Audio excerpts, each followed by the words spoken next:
Soc Roberto Romero, soc el responsable d'ensenyament públic de País Valencià, de la Federació d'Ensenyament de Comissions Obreres.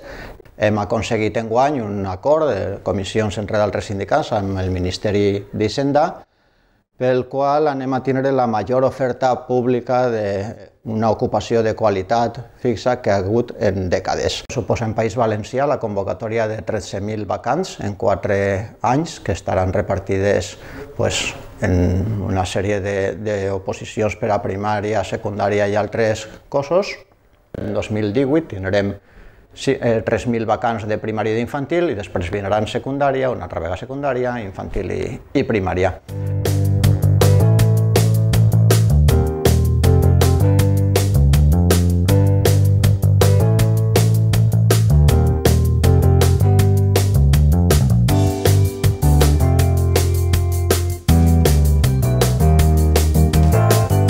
Aquest acord és bo, sobretot per a l'alumnat, per als xiquets i xiquetes que veuran com tenen una plantilla en el seu centre que no canvia any rere any, fins i tot fins al 80% del professorat que està passant en alguns centres. I és impossible, amb aquesta variació de professorat, el tindre uns projectes educatius que afavorisquen la qualitat de l'ensenyament. Com s'accedirà a aquesta ocupació? Tenim clar que ha de ser segons els principis de mèrit, de qualitat, d'igualtat, que són els que estan protegits per la nostra legislació, i com hem vist que podem fer canvis a millor en el sistema actual.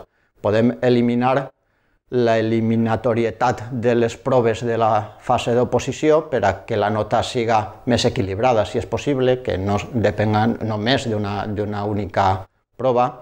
També podem augmentar l'experiència, ja he dit, fins al màxim legal. També podem augmentar la possibilitat de que te toque un tema que saps millor, per augmentar el número de boletes.